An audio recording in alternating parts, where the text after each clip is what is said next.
recherche de la pureté grâce au respect des préceptes de Dieu, le discernement et surtout l'abandon de la fornication par l'homme ont été les points focalisateurs de la prédication faite par le pasteur Rufin Timothée Youlou lors de cette campagne d'évangélisation. Le titre de mon message cet après-midi, c'est « Alors Dieu fut apaisé envers le pays. » Et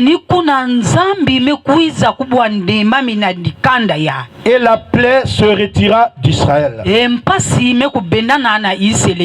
Parce que Dieu était en colère et il fut apaisé envers le pays. Et la plaie et les fléaux se retirèrent d'Israël. Il y a des principes que tu dois comprendre dans ta vie. Surtout le principe de l'obéissance à Dieu. Le but de Satan lorsqu'il est venu vers David,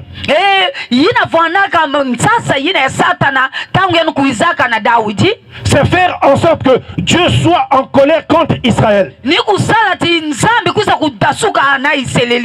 Israël était un peuple béni. Et lorsque le diable veut détruire une nation, une famille ou un groupe de personnes, il va passer par le chef. Et lorsque le chef prend ses pensées, alors il détruit toute la famille, toute la région ou tout le pays.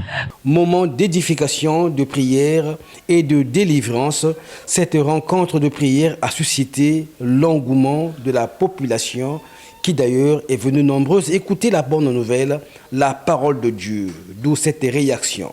J'ai été vraiment touché par la parole parce que j'ai assisté le premier jour et le dernier jour pratiquement, ce jour, ça m'a vraiment affecté. Ça m'a encore donné beaucoup plus de courage de continuer avec le Seigneur. Par exemple, le témoignage du pasteur qui a donné, j'ai été touché par son témoignage. Ça me dit que nous devons nous confier au Seigneur. Je regrette beaucoup parce que les gens ont été absents. C'est vraiment regrettable parce que c'était important que nous venions pour venir écouter la parole de Dieu. C'était très important pour l'édification de nous les enfants de Dieu. Comme un bon berger qui veille sur son troupeau, Rufin Timothée Youlou a tour à tour imposé des mains et prié pour les participants. Appeler certains à la conversion, à la foi chrétienne et surtout à accepter pleinement Jésus-Christ comme Seigneur et Sauveur. Un moment fort qui n'a point laissé indifférent ce pasteur. La campagne d'évangélisation est un moment où l'évangile est prêché. Il s'agit là de répondre à l'invitation du Seigneur qui a dit dans Matthieu chapitre 18, à partir du verset 18 et la suite, allez et faites de toutes les nations les disciples et baptisez-les au nom du Père, du Fils et du Saint-Esprit. Donc l'évangéliste Rufin Youlou, qui vient de France, n'a fait que répondre à cette invitation du Seigneur.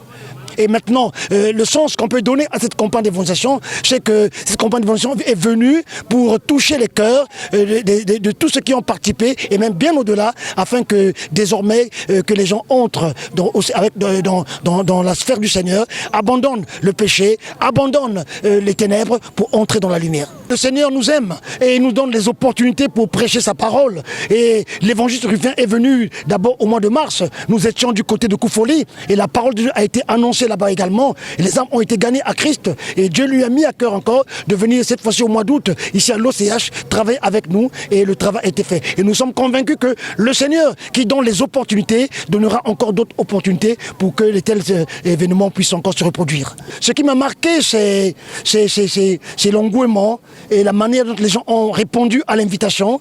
Et aussi comment est-ce que vraiment les enfants de Dieu ont célébré le Seigneur. Et surtout, comment est-ce que les personnes qui ne connaissaient pas le Seigneur sont venues et recevoir la parole de Dieu, croire au Fils de Dieu et recevoir donc le salut que Dieu a donné aux hommes par Jésus-Christ, notre Sauveur et Seigneur, mais également aussi les moments de guérison. Les gens sont venus malades et sont guéris, les gens sont venus dans les difficultés et ils ont retrouvé la paix et nous bénissons le Seigneur pour ça.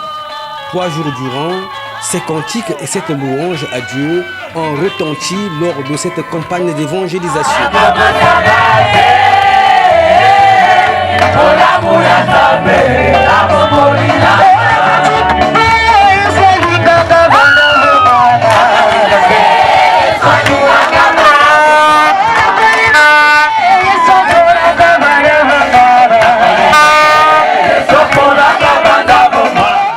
À l'heure où le Congo et le monde souffrent d'une crise morale, ces initiatives doivent être pérennes, car comme disent les Saintes Écritures, le salut de l'homme est en Jésus-Christ.